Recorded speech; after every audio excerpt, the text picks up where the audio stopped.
இனிமே கண்ணை மூடிட்டு கடலை எண்ணெய் வாங்கலாம். ஏன்னா மந்த்ரா கடலை எண்ணெய் இதயத்தின் தயாரிப்பு. வறுக்க பொரிக்க ஏன் எல்லா சமையலுக்கும் மந்த்ரா தான். மந்த்ரா கடலை எண்ணெய், அபார ருசி, ஆரோக்கியமான உடல் நலம். தமிழக சட்டசபை தேர்தல் தேதி குறித்த அறிவிப்பு இன்னும் சில நாட்களில் வெளியாக உள்ளது. அரசியல் கட்சிகள் தொகுதி பங்கீடு மற்றும் வேட்பாளர்கள் தேர்வில் மும்முரமாக இறங்கியுள்ளன. மீண்டும் எப்படியாவது வெற்றி பெற வேண்டும் என்பதற்காக திமுக எல்லாவித முயற்சிகளையும் எடுத்து வருகிறது.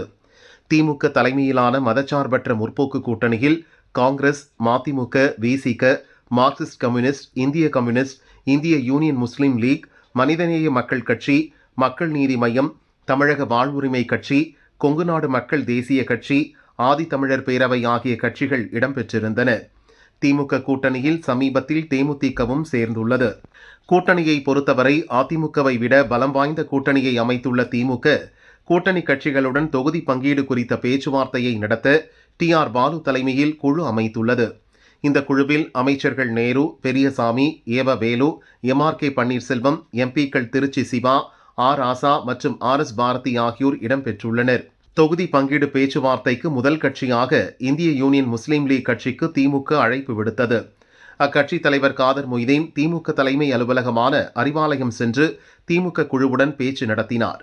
பேச்சுவார்த்தைக்கு பிறகு பேட்டியளித்த அவர், குறைந்தது 4 தொகுதிகளாவது தங்களுக்கு ஒதுக்க வேண்டும் என வலியுறுத்தியதாக தெரிவித்தார். தொகுதி பங்கீடு பேச்சுவார்த்தைக்கு மதிமுக மற்றும் மனிதநேய மக்கள் கட்சி ஆகியவற்றுக்கு நாளை அழைப்பு விடுக்கப்பட்டுள்ளது. கடந்த முறை 6 தொகுதியில் போட்டியிட்ட மதிமுக இரட்டை இலக்கத்தில் இந்த முறை தொகுதிகளை கேட்க முடிவு செய்துள்ளதாக கூறப்படுகிறது. மார்க்சிஸ்டுடன் தொகுதி பங்கீடு பேச்சுவார்த்தை நடத்த வரும் 26ஆம் தேதி திமுக தலைமை அழைப்பு விடுத்துள்ளது. 27ஆம் தேதி இந்திய கம்யூனிஸ்ட் கட்சியுடன் தொகுதி பங்கீடு பேச்சு நடக்கிறது.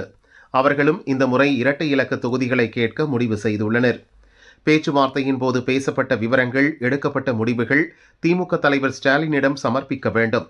அதன் பிறகு எத்தனை சீட் ஒதுக்கப்படும் என்ற முடிவை திமுக தலைமை அறிவிக்கும். திமுகவுடன் தொகுதி பங்கீடு பேச்சுவார்த்தை நடத்த கடந்த டிசம்பர் மாதமே காங்கிரஸ் தலைமை குழு அமைத்தது.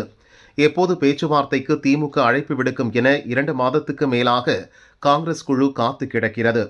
ஆனால் தொகுதி பங்கீடு தொடர்பாக பேச்சுவார்த்தை நடத்த காங்கிரஸ் கட்சிக்கு இதுவரை திமுகவிடமிருந்து எந்த அழைப்பும் விடுக்கப்படவில்லை. ஆட்சியில் பங்கு கேட்டு மாணிக்கம் தாகூர் உள்ளிட்ட சில காங்கிரஸ் தலைவர்கள் திமுகவுக்கு தொடர்ந்து குடைச்சல் கொடுத்து வரும் நிலையில் தொகுதி பங்கீடு பேச்சுவார்த்தைக்கு காங்கிரஸ் கட்சிக்கு அழைப்பு விடுக்காதது கூட்டணியில் ஏற்கனவே சலசலப்பை ஏற்படுத்தியுள்ளது குறிப்பிடத்தக்கது. திருமாவளவனின் விசிக, கமல்ஹாசனின் மக்கள் நீதி மய்யம் போன்ற கட்சிகள் சீட் முக்கியமல்ல, கொள்கைதான் முக்கியம் என தொடர்ந்து கூறி வருகின்றனர்.